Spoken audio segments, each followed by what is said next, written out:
I want to make sure that everyone hears and sees your presentation as well. Okay, over to you. Thanks, David, and hello, everybody. I'm Nathan. I'm team manager for the Thinking Well service for Southdown.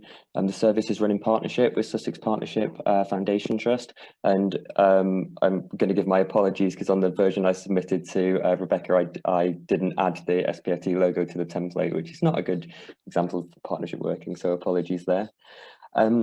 Yeah, I want to just share an example of our service, try and quickly define what our service is as whistle stop as possible, and then just answer a few questions that highlight our experience of how we've adapted in the current climate and what that process has been like. We have seen a lot of success, but it's not a straightforward process as people have touched upon, and it's certainly not over and done with. There's a lot more work to be done.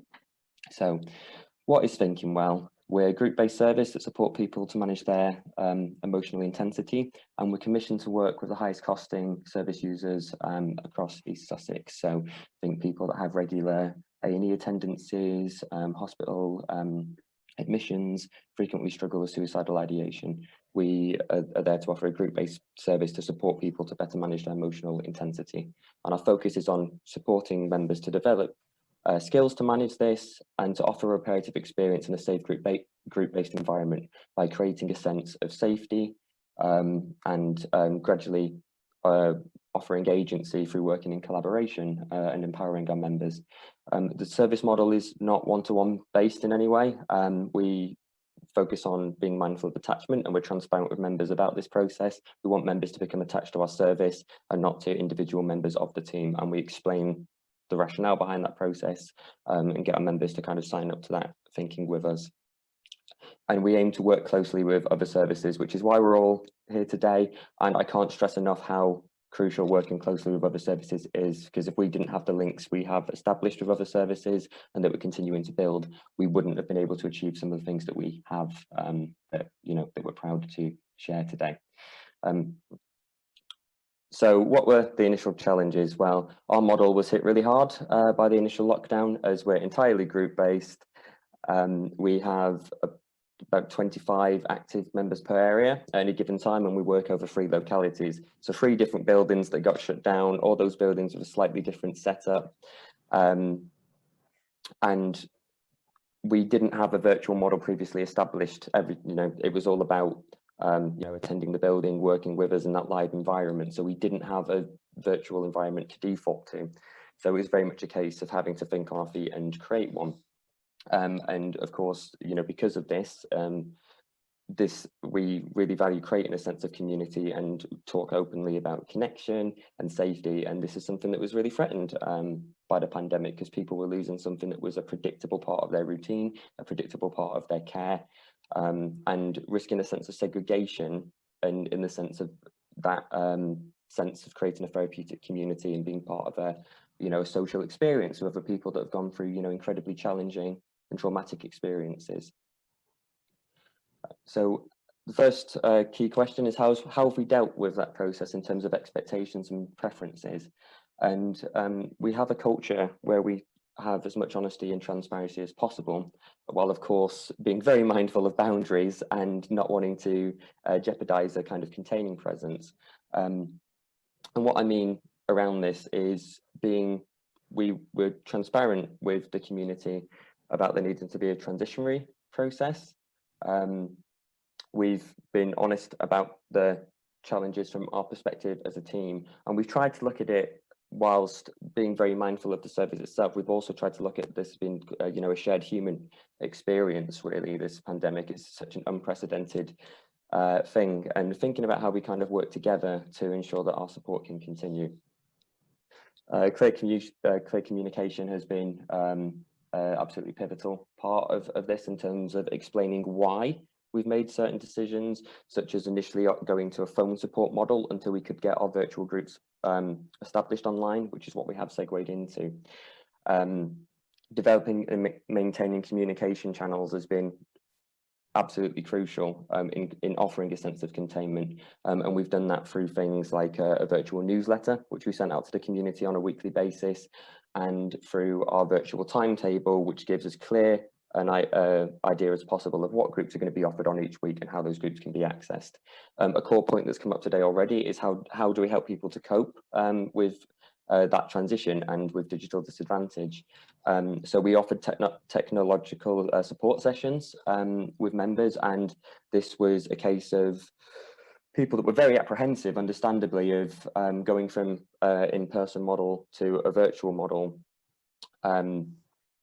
thinking about what that looks like and helping people to feel able to take that leap with us. So in some cases, people were coming to us for very practical support sessions, and it was about, this is what this button does on Zoom, this is how you get your camera on, this is how you can mute yourself when you're not talking. But some of this was about people being able to have a chance to get a feel for what this space is. What does it feel like to talk to you virtually? Does this feel safe? Does this feel something I can participate in? And by having a space where we could sit down with people, sit down online with people and process those difficulties, we feel we've helped to reduce anxiety for when people then make the leap to join in a group and being part of that with a community and with other people. Simplifying our approach wherever possible. This has been a huge transitionary process and will have been a challenging process for our members in a time of huge anxiety to begin with. So we've tried to avoid multiple digital mediums. And what I mean by this is there's so many different online platforms at the moment. And it took us a while to have a stabilized platform where we could do our community and clinical groups on. As Beth touched upon, there is now the clinical variant of Zoom, which is what we've used as now a standardized process for any group that we're offering. If we're doing a review, Thinking Well-based review with other people involved in a member's care, such as lead practitioners, we will try and do that over Zoom as well, so that it's a very predictable model and channel that people are engaging in. Identifying members at risk of being cut off from virtual society. This has, of course, been a huge one as well. We have 70 members on our caseload, and through working with other people involved in that member's care and thinking and speaking openly and directly with members about their needs, we have only had 2 members out of our current 70 active that have not engaged in a single virtual group. And in those that have not engaged in that virtual group, we have been aware of and still inputted into what support they are still accessing, that gives them some sense of containment, and agreed what that might mean in terms of their future with Thinking Well. We were made aware of technological grants that became available, and through liaising with those members that were struggling to engage and lead practitioners, etc., we were able to help get some members funding to join us in the online realm. And then, as I say, the intimidation and the sense of the emotional barrier and of joining a new virtual society, looking at how we work through those barriers as well, and asking members what they need, because it's really, really important to ask that question. And often members might be really struggling, but they can still give very informed answers about what that struggle entails and what they need to get through that with us. So really not just assuming what members are going through, really getting that from the heart of them through conversations. And how are we shaping up for the future? So, the journey's not done. We've got a long way to go. What's been touched upon is the emphasis on online tools at the moment and what that means going forward. And I agree with kind of comments that, this is not going to be a regression after the pandemic is over, where we just go back to the exact model we had before. We will absolutely be going back to face-to-face work and working closely with our community, because we know how important face-to-face working is. And we've acknowledged as a community that this does not replace the therapeutic impact of face-to-face work. However, some groups have worked exceptionally well in an online format and have given us ways for members to come together as a community from different localities, which was something unprecedented before this pandemic. So Bexhill, Eastbourne, Lewis members have been able to come together and support each other as a collective in a way that just was not feasible before.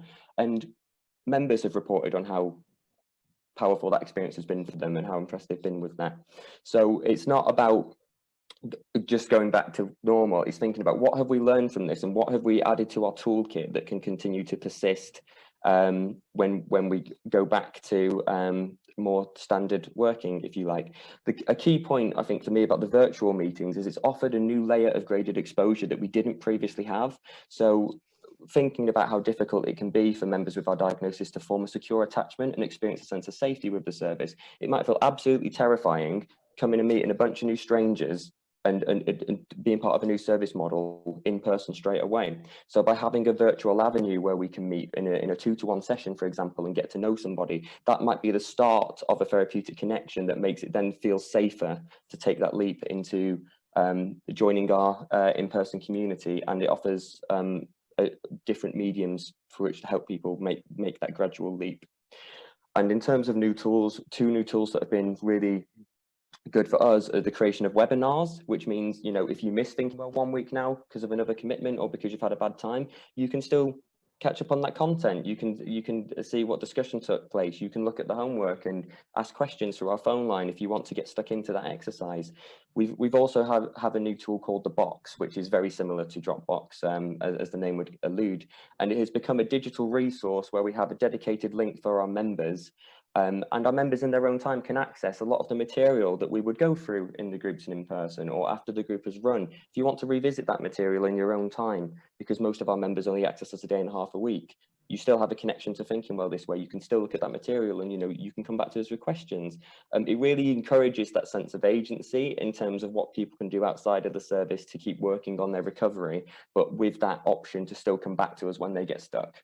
Because, you know, recovery is a challenge and involves a lot of ups and downs, but these have been really useful tools that we will continue to have and promote as we return to face-to-face working.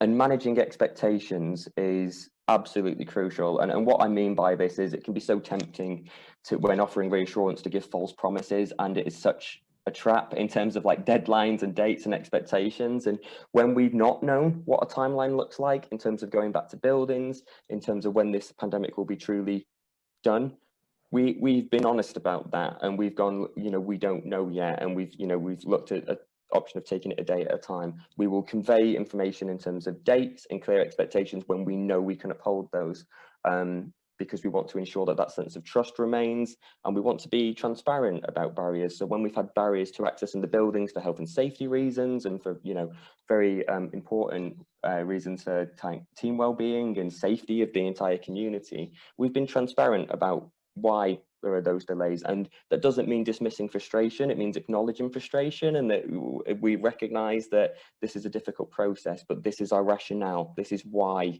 we're taking this approach, and we want to hear from you about how you're finding that process, making sure people have a voice, and not just in that kind of tick box way, in terms of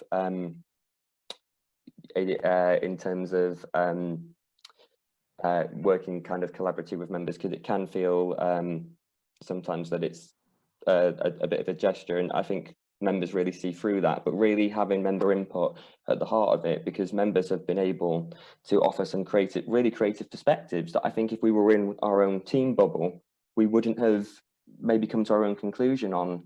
And we have forums such as a service development forum and committee meetings where members from the community meet with the team, and we share where the service is at, or we share what our dilemmas are as a team. And we get member input on how we can take those issues forward and update members on what that process looks like. I'm very mindful of time, so I think that's as far as I can go for now, but I hope that was a helpful overview. Thank you ever so much, Nathan, and a really positive and creative message to finish with, and it's really about service improvement in the face of adversity, and that's really fantastic. Just before we go into the breakout groups, just to say the kind of the sort of the so what element in today. So what with all this information and new activity around digital,